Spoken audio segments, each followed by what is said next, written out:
The massive doors of the Galactic Council chamber opened with their usual hiss. Ambassador Tae-jin walked through them like he had done 1,000 times before. His shoes clicked against the crystal floor. Around him, hundreds of alien beings filled the circular room. Some had scales, others had fur. Some floated in the air, while others stood on 6 legs. They all turned to watch him walk to the center platform.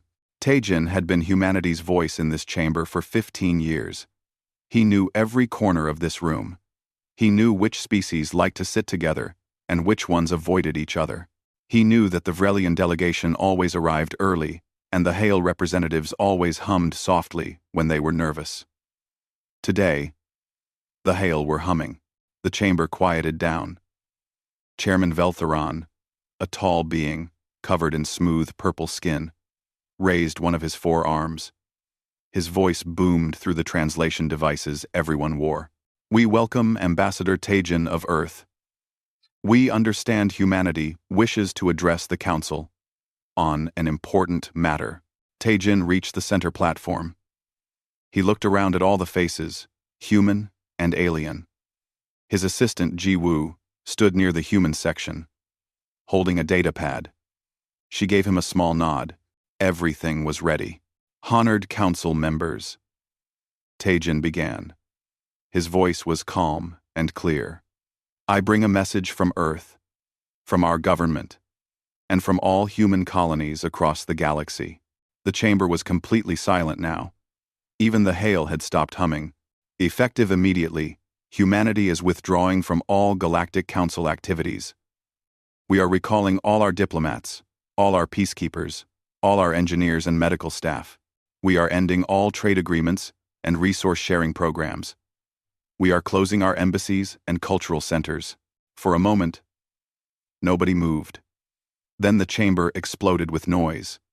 Aliens jumped from their seats. Some shouted questions in languages the translators struggled to process. Others made sounds of confusion or anger. The Vrelian commander Kratar slammed his clawed hand on his desk. Chairman Veltheron's voice cut through the chaos. "Silence. Ambassador, you cannot be serious. Humanity has been part of this council for 200 years. "I am completely serious," Tae-jin replied. He looked tired suddenly, like a heavy weight had been lifted from his shoulders. "We are leaving. This is not a negotiation. We are not making demands. We are simply done." A Hale representative named Selena floated forward. Her crystalline body flickered with different colors, showing her distress. "But why? What have we done? At least explain." "I'm not." Tae-jin just shook his head. "Goodbye, Council. Goodbye to all of you." He turned and walked back toward the doors. Ji-woo fell into step beside him. Chairman Veltheron called for order, but nobody listened. Aliens rushed toward Tae-jin, trying to block his path, asking questions he would not answer. Security had to clear a path for them to leave. Outside the chamber, Ji-woo pulled out her datapad. "All personnel have been notified," she said. "The recall orders went out exactly 3 minutes ago. Across the galaxy, human beings received the same message at the same time. On the planet Vrelios 3, peacekeepers packed their equipment and boarded shuttles. On the space station Harmony Point, human doctors finished their shifts and left without saying goodbye to their alien colleagues. On the trade hub of Nexus 7, human merchants closed their shops and disappeared overnight. Captain Hyun sat in the pilot seat of her cargo ship. She had just received the orders on her private communication device. For a moment, she just stared at the screen. Then, she started the launch sequence. Her co-pilot, a young Vrelian named Teklon, rushed onto the bridge. "Hyun, where are we going? We have 3 more deliveries scheduled." "I'm leaving," Hyun said simply. "All humans are leaving." "What? But our cargo, our contracts." Hyun brought up her navigation charts. She plotted a course back to human space. "Your people can handle it from here." "I'm done." Teklon stood there, confused and hurt. "I don't understand. Did I do something wrong?" Hyun looked at him. "For 5 years, They had worked together. They had laughed together and survived dangerous situations together. But she just shook her head. No, you didn't. But we're still leaving. The ship lifted off the landing pad. Below, dozens of other human vessels did the same. They formed a convoy, heading toward the edge of Council space. Back at the Council headquarters, Chairman Veltharan called an emergency meeting. The huge screen in his office showed reports coming in from across the galaxy. Red marks appeared on the star map, showing where humans were abandoning their posts. "This is insane," Veltharan muttered.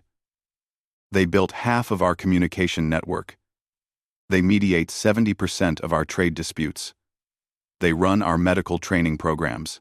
His assistant, a small green being with large eyes, spoke nervously. "Sir, we're getting reports that the translation matrix is failing in Sector 7. The humans maintain those systems." "Fix it," Veltharan shouted. We don't know how. Only the humans understood the programming." Veltharan felt something cold settle in his chest. He pulled up more reports. The banking system that humans designed was starting to show errors. The peacekeeping forces that humans led were withdrawing from 3 active conflict zones. The agricultural coordination network that humans managed had gone silent. On the planet New Terra, the main human colony outside Earth itself, Emissary Daehyun stood at the planetary shield control room. Outside, he could see alien ships arriving. They were sending communication requests. Hundreds of them. All were being automatically rejected. "Should we at least read their messages?" asked his aide. "No," Daehyun said. "We said everything we needed to say. Now we wait."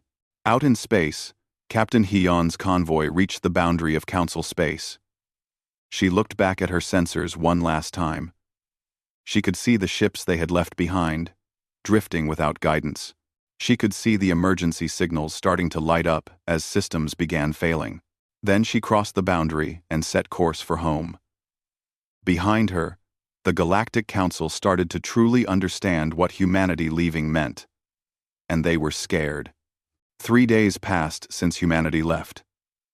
3 days that felt like 3 years for the Galactic Council. Commander Kratar stood on the bridge of his warship, staring at the navigation screen. It showed nothing but error messages. His claws tapped impatiently on the console. "Can anyone explain why our navigation system is not working?"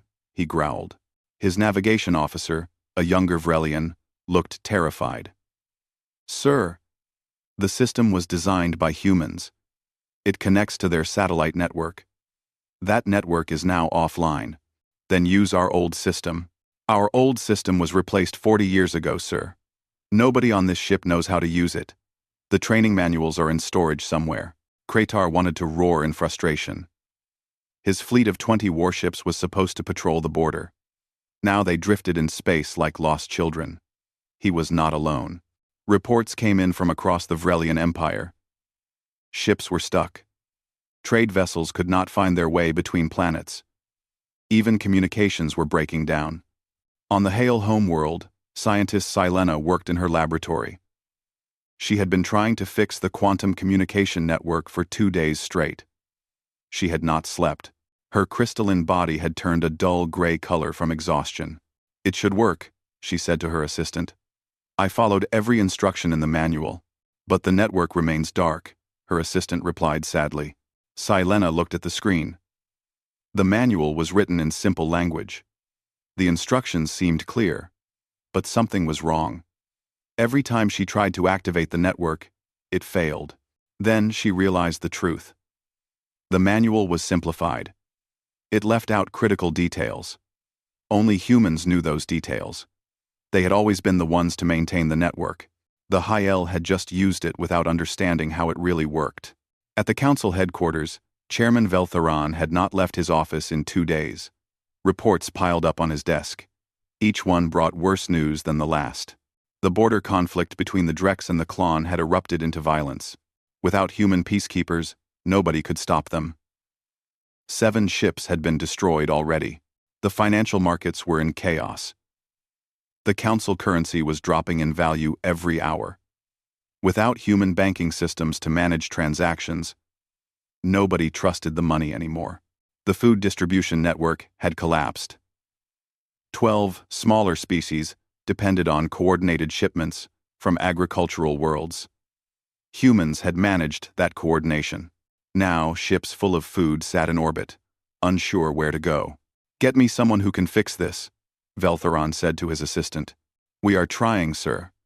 But every system we check has the same problem. Humans built it, or maintained it, or improved it. We used their work without learning how it functioned." Veltheron felt anger rise in him. "They did this on purpose. They made us dependent on them." His assistant was quiet for a moment. Then the small being spoke carefully. "Sir, we have found old records.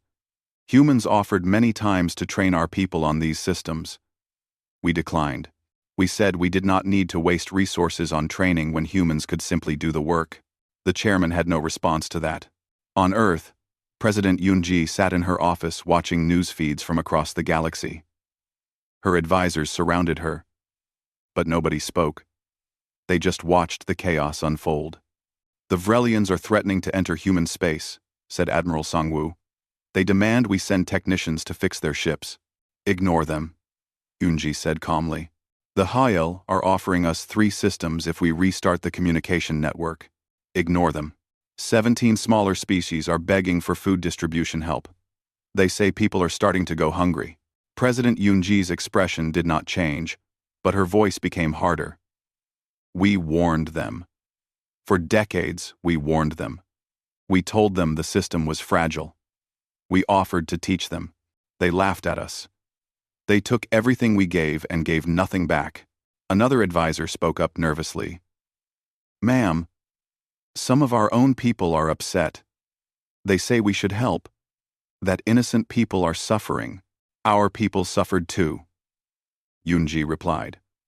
"Our peacekeepers died protecting alien worlds. And those worlds did not even send condolences. Our scientists made breakthroughs that won galactic prizes, but the prizes went to alien researchers who claimed the credit. Our diplomats were insulted in council chambers, while we kept the galaxy running." She stood and walked to the window. Earth looked beautiful from here, peaceful and blue. "We gave them 200 years. We gave them everything. Now they will learn what it means when we stop giving." Back at the council, emergency sessions ran day and night, but they accomplished nothing. Without the translation matrix working properly, different species could barely understand each other. Arguments broke out constantly. The Vrelian delegation demanded the council send a military force to Earth to make humans return. The Hale Concordat said that was insane and would start a war nobody could win.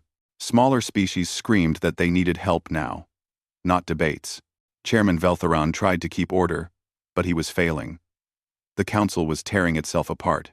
On New Terra, Emissary Daehyun watched the alien ships gathering outside the planetary shields. There were hundreds now. Some brought weapons. Others brought gifts. All sent constant messages. "Please respond," one message said. "We only wish to talk." "We offer anything you want," said another. "Just help us. You are causing the deaths of innocent beings," a third message accused. "This is cruelty." Daehyun deleted them all without reading past the first few words. A young human assistant asked him a question that bothered her. "Sir, what if they never figure it out? What if the galaxy just falls apart?" Daehyun looked at her. "Then it falls apart. And when they are ready to truly talk to us as equals, as partners instead of servants, we will listen. But not before." In space, Captain Hyun had reached human territory. She docked her ship at a busy station and stepped out. Around her, other returning humans told their stories. They talked about alien friends left behind, about jobs abandoned, about lives interrupted. Some felt guilty. Others felt relieved. But all of them agreed on one thing. Going back to the old way was impossible. Things had to change. Across the galaxy, The third day ended. Systems continued to fail. Conflicts grew worse. The economy crashed harder. And humanity watched in silence, waiting to see what the galaxy would do next, waiting to see if the other species would finally understand the lesson they were being taught. The Galactic Council had taken humans for granted. Now, they were learning the cost of that mistake. And the learning had only just begun. 2 weeks had passed. The galaxy was burning, not with fire but with chaos. On the agricultural world of Plenty 7, millions of tons of grain sat rotting in storage facilities.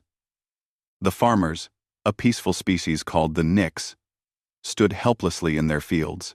They had grown the food as always. But the distribution system did not work anymore. "Where should we send it?" asked Elder Vix, the leader of the Nix farming collective. Nobody had an answer. The computer system that managed food distribution across 50 planets was dark. It had been designed by humans 30 years ago. The Nix had never needed to understand it. They just grew the food and put it where the system told them to put it. Now the system was silent. On the industrial planet of Forge 9, factories had stopped production. The Rex species who worked there sat idle. They built ship parts, but those parts needed to go to 17 different shipyards across the galaxy. Without the logistics network humans maintained, nobody knew which parts to send where. "We have enough parts here to build 50 ships," said factory boss Grix. "But they are useless if they just sit in our warehouse." The economy was in freefall. The council currency had lost 80% of its value. Some species had started using old barter systems, trading physical goods because electronic credits were worthless. Others hoarded what they had, afraid to trade at all. Chairman Veltheron called another emergency session. The council chamber was half empty. Some delegations had stopped attending. They went home to deal with their own crises. The ones who remained looked tired and scared. "We must take action," Veltheron announced. "We cannot continue like this." Commander Kretar stood up. His massive form dominated the room. "I propose a simple solution. We send our combined military forces to Earth. We make them come back." Several delegations made sounds of agreement. Others hissed in anger. Silena's voice cut through the noise. Her body glowed bright red with fury. "That is the stupidest idea I have ever heard. You want to start a war with humanity? Do you remember nothing from the history files? They are just one species," Kretar growled. "We are hundreds. One species that has military technology we barely understand," Silena shot back. "One species that colonized 40 planets in half the time it took the rest of us. One species that has always been peaceful because they chose to be, not because they had to be." The room erupted in arguments. Some sided with Kretar, wanting to force humanity back. Others agreed with Silena that war was suicide. Many just sat in confused silence. On Earth, President Yunji met with her cabinet. The holographic displays showed the chaos spreading across the galaxy. Her military advisors gave updates on alien fleet movements. Some species were positioning warships near human space, not attacking, just watching and waiting. "The Vrelian Empire has moved 30 vessels to our border," reported Admiral Sangwoo. "They are not hostile yet, but they are there. Let them sit there," Yunji replied. "They cannot navigate properly without our systems. If they try to enter human space, they will get lost before they reach the first planet." An advisor brought up another matter.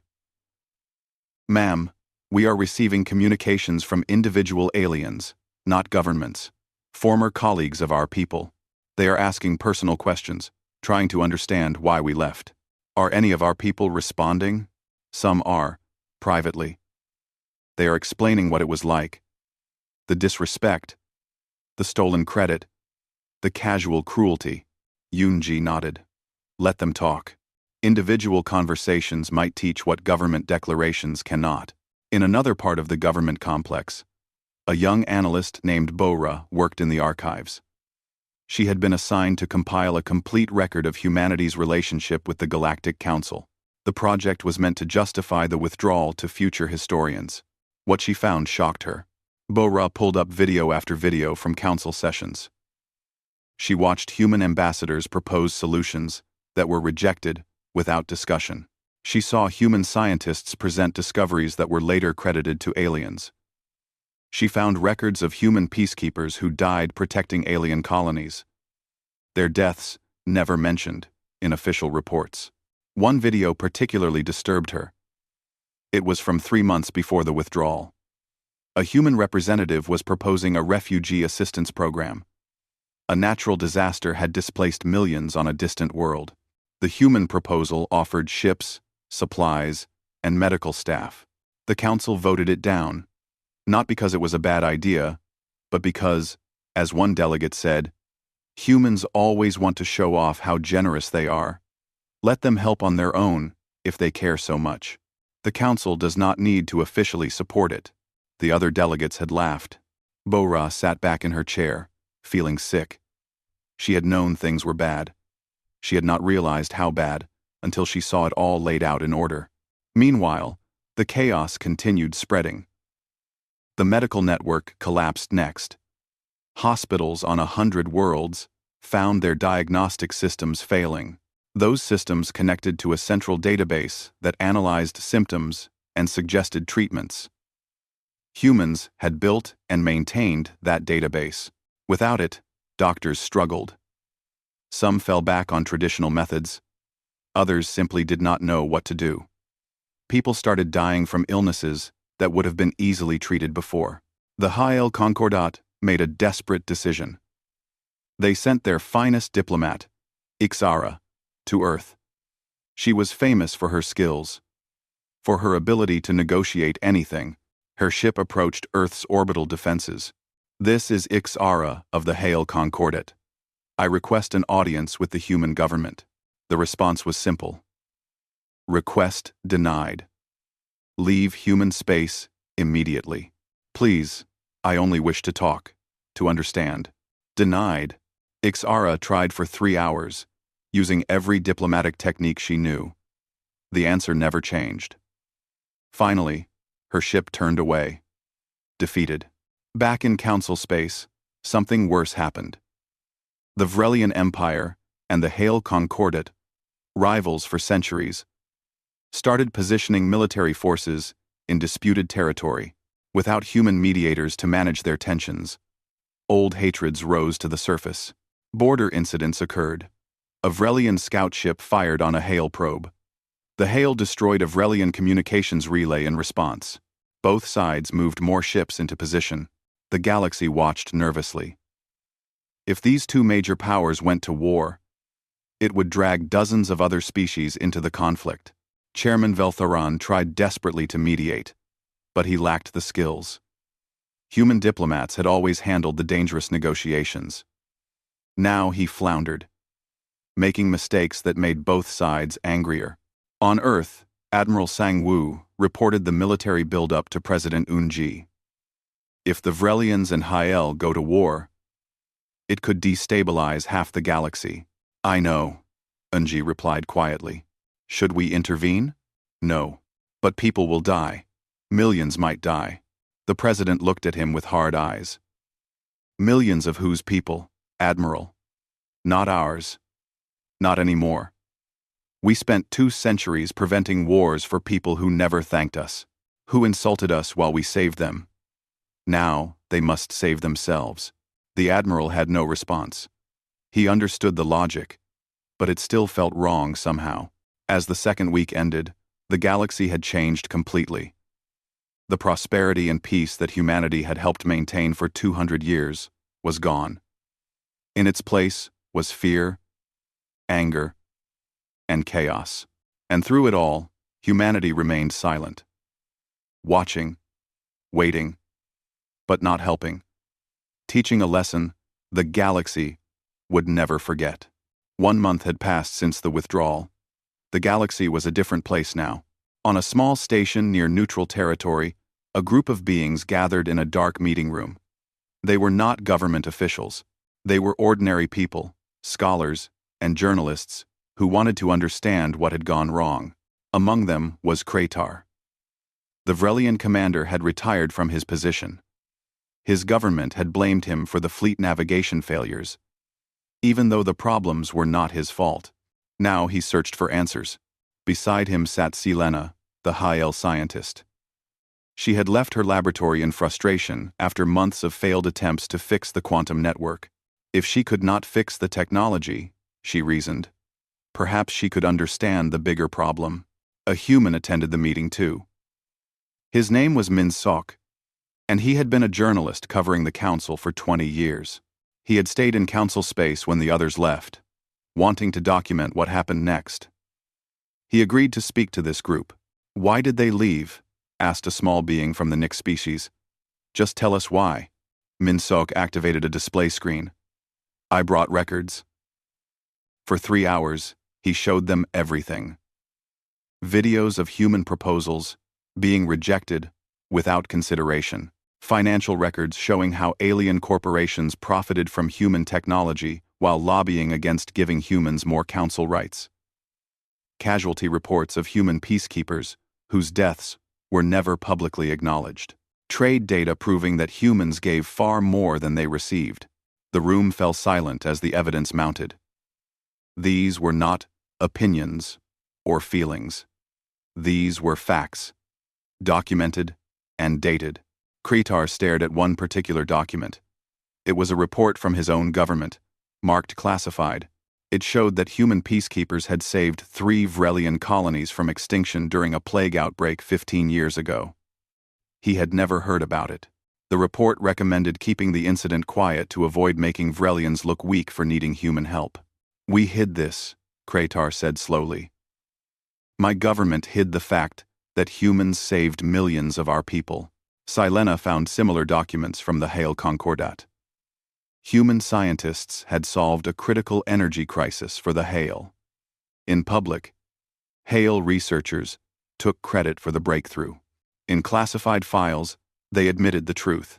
"We stole from them." Selena's voice was barely a whisper. "We stole their work and claimed it as ours." A Rex delegate at the meeting pulled up manufacturing records. For decades, human-designed factory systems had increased production efficiency by 300%. But when awards were given for industrial innovation, they always went to Rex managers, never to the human engineers who created the systems. "We did not even say thank you," the Rex said in shame. Min Sok let them process the information. Then, he spoke. "For 200 years, humanity tried to tell you this. We filed formal complaints. We gave speeches. We wrote reports. Every time, we were told we were being sensitive or demanding too much. We were told we should feel honored to serve the council." "But why not fight?"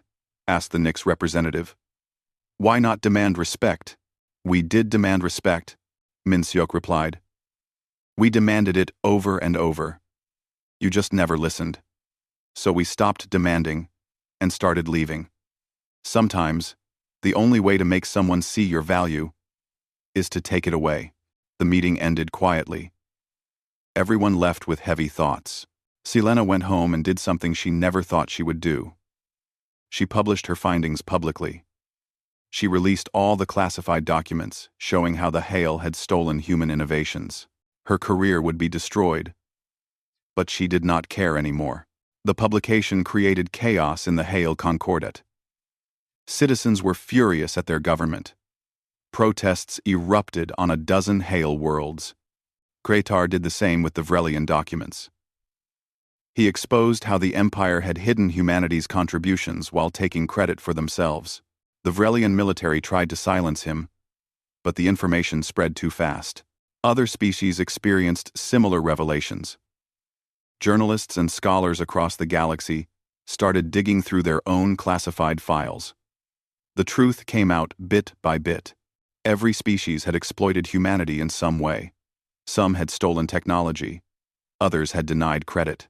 Many had simply taken human help for granted while giving nothing in return. On Earth, President Yunji watched these developments with her advisors. Analyst Bo-Ra presented her findings about the pattern of exploitation. "It was systematic," Bo-Ra explained. "Not a conspiracy, but something worse. a collective decision by the entire galaxy to use humans without respecting them. Every species convinced themselves it was acceptable, because everyone else was doing it too. "Are there any species that did not participate?" asked the president. Bo-Ra checked her data. "A few of the smaller ones. The Nyx farmers mostly kept to themselves. Some isolated colonies dealt fairly with humans. But the major powers, and most council members? All guilty." At the council headquarters, Chairman Veltheron read the reports coming in from across the galaxy. His people were angry. Some were angry at their own governments for lying to them. Others were angry at humanity for leaving them to suffer. He called his advisors together. "What is our situation?" The answers were grim. The economy had collapsed completely. 30 species faced serious food shortages. The medical crisis was getting worse. And now, civil unrest was spreading as people learned how their governments had treated humanity. "The Vrelian Empire and Hael Concordat are still positioning for war," one advisor reported. "Without human mediation, conflict seems inevitable." Veltheran made a decision. "I am going to Earth. I will speak to them myself." "They will not see you," another advisor said. "They have rejected every diplomatic contact. Then I will wait outside their space until they agree to talk. We have no other choice." On New Terra, Emissary De Hyun received word that Chairman Veltheron himself was coming. He reported this to Earth Command. The response from President Yoonji was simple. "When he arrives, make him wait. We will decide if and when to speak with him." Meanwhile, a human spokesperson finally broke the silence. Her name was Yeon Woo, and she had been humanity's chief communications officer at the council. She recorded a message that was broadcast across the entire galaxy. For 200 years, humanity gave everything to the Galactic Council. We gave our knowledge, our resources, our time, and our lives. We asked for only one thing in return: respect. Basic respect as equal partners in this galactic community. Her voice was calm but carried an edge of anger. We did not receive that respect. We received exploitation, theft, and casual cruelty. We received laughter when we asked to be treated fairly. So we made a choice. We chose to stop giving. We chose to show you what the galaxy looks like without human contributions." She paused, letting the words sink in. "Now you understand. Now you see what you lost. The question is, what will you do with that understanding? Will you learn from it? Or will you continue to blame us for your own failures?" The broadcast ended. Across the galaxy, billions of beings heard those words. Some felt shame. Others felt anger. But everyone, finally, began to truly understand. The chaos they were living through was not humanity's fault. It was their own. They had broken something precious by taking it for granted. And now, they were paying the price. The question was whether understanding had come too late. 6 months had passed since humanity left the Galactic Council. Chairman Veltheron sat in a simple waiting room on a space station at the edge of human territory. He had been there for 3 weeks. Every day, he requested an audience with Earth's government. Every day, he was told to wait. The mighty chairman of the Galactic Council, reduced to waiting like a common visitor. The irony was not lost on him. Finally, on the 22nd day, he received a message. President Yoonji would see him. His ship was given clearance to travel to Earth. As his vessel approached the blue planet, Veltheron looked out at the human homeworld. It was beautiful and peaceful. Human ships moved in organized patterns around it. Everything worked smoothly. Such a contrast to the chaos consuming the rest of the galaxy. He landed at the government complex and was escorted inside. No ceremony, no formal reception. Just a simple meeting room where President Yoonji waited with several advisors. Veltheron entered and, for the first time in his long career, he bowed deeply. "President Yoonji," he said, "I come to apologize." The human president studied him for a long moment.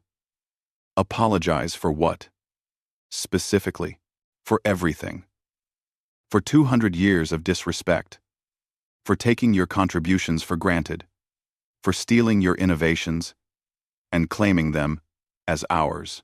For laughing at your concerns and dismissing your requests for fair treatment. He straightened, but kept his head lowered. On behalf of the Galactic Council, I apologize.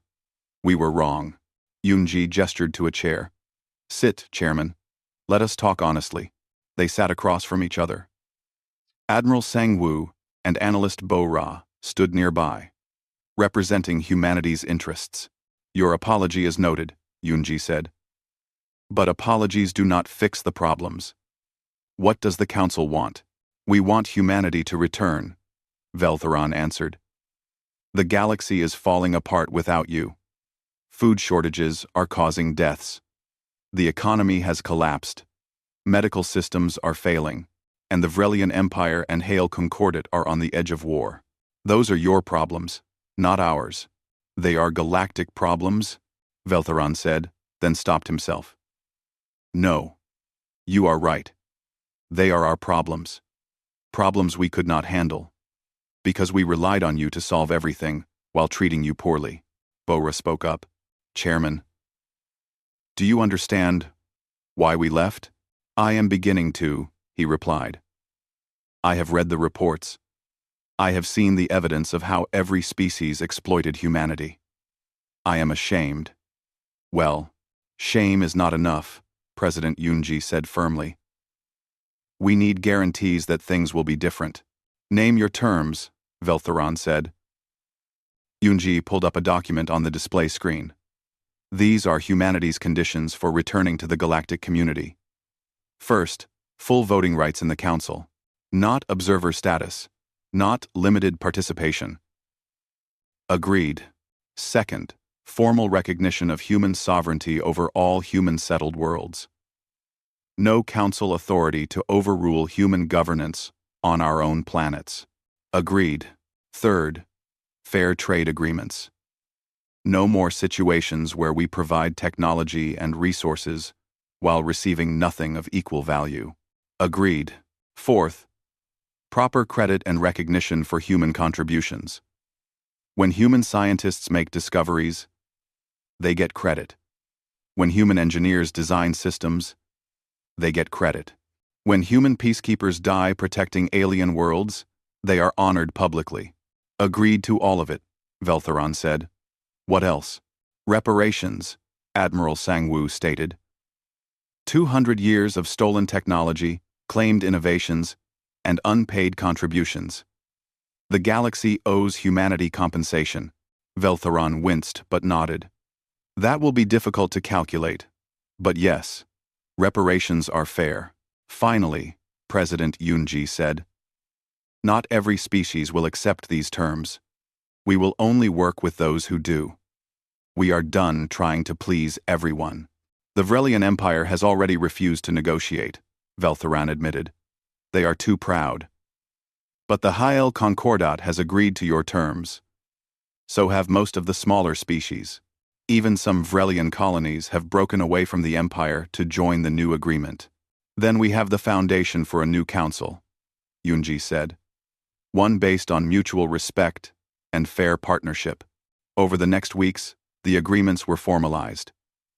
The species who accepted humanity's terms formed the Coalition of Equals. It was smaller than the old council, but it was built on better principles.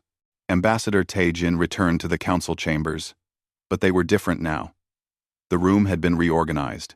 Instead of humans sitting in a small section while others took prominent positions, every species had equal space. The voting system was redesigned to give everyone fair representation.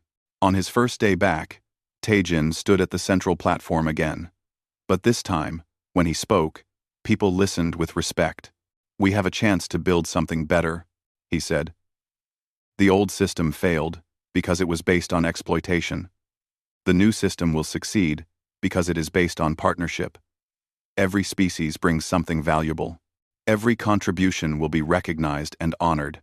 The chamber, smaller now but filled with species who had learned their lesson, agreed. Out in the galaxy, changes happened quickly. Human engineers like Bo-ra shared previously restricted technology, but only with coalition species. They taught others how to maintain and improve the systems, rather than just doing the work themselves. Captain Hyun returned to her trade routes.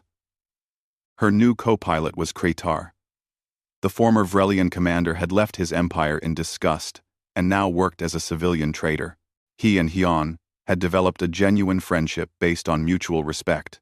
"I am sorry for how my people treated yours," Kratar said one day as they traveled between systems. Hyun glanced at him. "You personally did nothing wrong. You were just part of a broken system. Still, I benefited from that system. I should have questioned it sooner. You are questioning it now. That is what matters." Trade mediator Ji Woo restructured the economic systems with input from multiple species. The new currency was backed by resources from several worlds, not controlled by any single group. Trade agreements were negotiated fairly, with both sides having equal power to accept or refuse terms. The medical network came back online, but this time, doctors from every species contributed to the shared database. The knowledge belonged to everyone, not just humans. On the Hael homeworld, Silena led a research team that included humans, Hael, and 3 other species. They worked together as true colleagues. When they made a breakthrough in energy technology, all of them shared credit equally. The Vrelian Empire, refusing to accept the new terms, found itself increasingly isolated. Some Vrelian colonies began rebelling against the Empire's leadership, wanting to join the coalition. The Empire that had once been so proud was fracturing.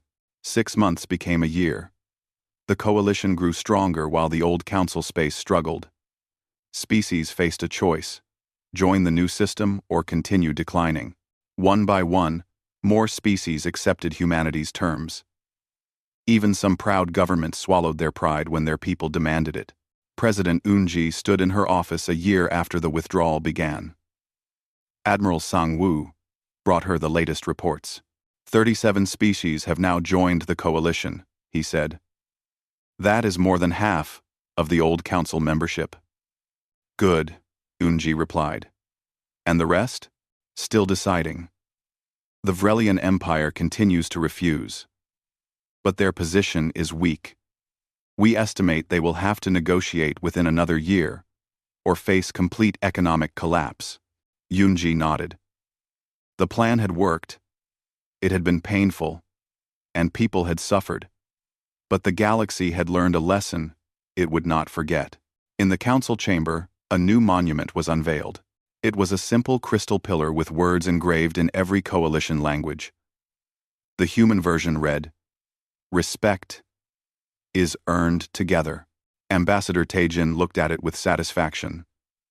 This was what they had wanted all along. Not dominance, not special treatment. Just respect. Just partnership. Captain Hyun, traveling through coalition space, smiled as she saw how smoothly everything worked now. Species cooperated because they chose to, not because they had to. They valued each other because they understood what it meant to lose that value. The galaxy had almost torn itself apart. But from the chaos came something better. A community built on the lesson humanity had taught. You cannot take partners for granted. You cannot exploit those who help you. Respect must be mutual, or it means nothing. Humanity had pulled back from diplomacy and thrown the galaxy into chaos. But that chaos was necessary. It forced everyone to see the truth. And from that truth, they built something worth keeping. A galaxy where every species stood as equals, where contributions were recognized, where partnerships meant something real. It was not perfect. Problems still existed. But it was better. And it would keep getting better, because everyone now understood the cost of forgetting this lesson. The galaxy had changed, and it would never go back to how things were before.